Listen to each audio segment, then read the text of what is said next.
നമസ്കാരം. ഐക്യമാണ് ഒത്തൊരുമയാണ് എന്നൊക്കെ പറഞ്ഞു നടക്കുന്ന CPM ഇപ്പോൾ ലോക്സഭാ തെരഞ്ഞെടുപ്പ് കഴിഞ്ഞതോടെ തകർന്ന് തരിപ്പണമാകുന്ന കാഴ്ചയാണ് എല്ലാവരും കാണുന്നത്. പാളയത്തിൽ പട എന്ന് പറയുന്നത് പോലെ CPMനുള്ളിൽ കലഹം മുറുകുകയാണ്.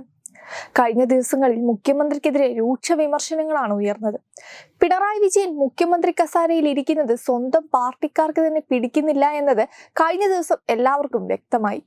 ഇപ്പോൾ കണ്ണൂരിലെ CPMൽ LDF കൺവീനർ EP ജയരാജനെതിരെ അണിയറ നീക്കങ്ങൾ ശക്തമാകുന്നു എന്ന വാർത്തയാണ് പുറത്തുവരുന്നത്.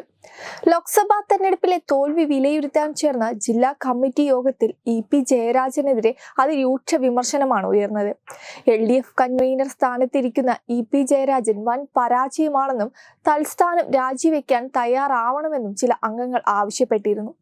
കണ്ണൂർ ജില്ലയിൽ ഒതുങ്ങിയാണ് EP ജയരാജൻ പ്രവർത്തിച്ചത്. സംസ്ഥാന അടിസ്ഥാനത്തിൽ പ്രവർത്തിക്കേണ്ട EP ജയരാജന്റെ സാന്നിധ്യം മുന്നണി പരിപാടികളിൽ ഉണ്ടായില്ല. കാസർഗോഡ് മണ്ഡലത്തിൽ തെരഞ്ഞെടുപ്പ് ചുമതലയുണ്ടായിരുന്ന EPക്ക് സ്വന്തം മണ്ഡലമായ കല്യാശ്ശേരിയിൽ നിന്ന് പോലും ഉണ്ടായ വോട്ട് ചോർച്ച തടയാൻ കഴിഞ്ഞില്ല. പാർട്ടിയെയും മുന്നണിയെയും നിരന്തരം പ്രതിസന്ധിയിലാക്കുന്ന പ്രസ്താവനകളാണ് EP ജയരാജൻ നിരന്തരം നടത്തിയത്. കണ്ണൂർ ജില്ലാ കമ്മിറ്റിയിലെ മുതിർന്ന നേതാക്കളിൽ ഒരാൾ പറഞ്ഞതാണിതെല്ലാം. മുസ്ലിം ലീഗിനെ മുന്നണിയിലേക്ക് ക്ഷണിക്കുന്ന വിധത്തിൽ EP 3ലേറെ തവണ പ്രസ്താവന നടത്തി. പാർട്ടി സംസ്ഥാന സെക്രട്ടേറിയറ്റിൽ വിമർശനം ഉയർന്നിട്ടും ഈ കാര്യത്തിൽ പിന്നോട്ടു പോയില്ല. BJP സ്ഥാനാർത്ഥികളിൽ യോഗ്യന്മാരുണ്ടെന്ന EPയുടെ പ്രസ്താവന തെരഞ്ഞെടുപ്പ് കാലത്ത് അണികളിൽ ആശയക്കുഴപ്പമുണ്ടാക്കി. കേരളത്തിൽ തെരഞ്ഞെടുപ്പ് പോരാട്ടം LDFും BJPയുമാണെന്ന് മാധ്യമപ്രവർത്തകരോട് പ്രതികരിച്ചത് ആർക്കാണ് ഗുണം ചെയ്തതെന്ന് ആലോചിക്കണം. ആക്കുളത്തെ മകന്റെ ഫ്ളാറ്റിൽ BJP കേരള പ്രഭാരിയുമായി കൂടിക്കാഴ്ച നടത്തിയ EPയുടെ നടപടി പാർട്ടിയോട് അടുത്തു നിൽക്കുന്ന കാന്തപുരം വിഭാഗത്തിന്റെ ഉൾപ്പെടെ വോട്ട് ചോർത്താനും സാഹചര്യമുണ്ടാക്കി. ജാവ്ദേക്കറുമായി താൻ കൂടിക്കാഴ്ച നടത്തിയെന്ന് EP വെളിപ്പെടുത്തിയത് പോളിംഗ് ദിവസത്തിലാണ്. മാധ്യമങ്ങൾ ഇത് വലിയ വാർത്തയാക്കിയതോടെ പാർട്ടിയെക്കുറിച്ചുള്ള അവമതിപ്പ് ഉണ്ടാക്കിയെന്ന് കമ്മിറ്റി യോഗത്തിൽ ആരോപിച്ചിരുന്നു. തെരഞ്ഞെടുപ്പ് പരാജയത്തിന് മുഖ്യ കാരണമായി EP ജയരാജനെ പ്രതിക്കൂട്ടിൽ നിർത്തി ചർച്ചയിൽ പങ്കെടുത്തപ്പോഴും EP ജയരാജന് അനുകൂലമായി ഒരു വാക്കുപോലും അവലോകന യോഗത്തിൽ പങ്കെടുത്ത സംസ്ഥാന സെക്രട്ടറി MV ഗോവിന്ദൻ പറഞ്ഞില്ലെന്നാണ് ശ്രദ്ധേയം. എന്നാൽ മുഖ്യമന്ത്രി പിണറായി വിജയനെതിരെയുള്ള വിമർശനങ്ങൾ പ്രതിരോധിക്കുകയും ചെയ്തു.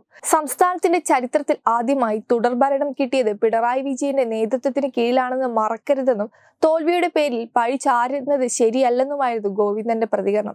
ഏതായാലും ഇപ്പോൾ ഒരു കാലത്ത് മുഖ്യമന്ത്രി പിണറായി വിജയന്റെ വലങ്കയും പാർട്ടിയിലെ രണ്ടാമനുമായ EPയുടെ പാർട്ടിക്കുള്ളിലെ നിലനിൽപ്പ് തന്നെ ചോദ്യം ചെയ്യപ്പെടുകയാണ്. Web desk Tattvamayi news. Powered by Jyotis. Realizing your dream home.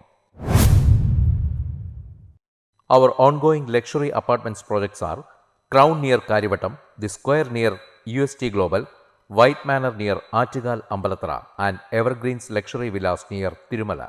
Call 90482 55599. Jyotis Building Promoters Private Limited, Thiruvananthapuram.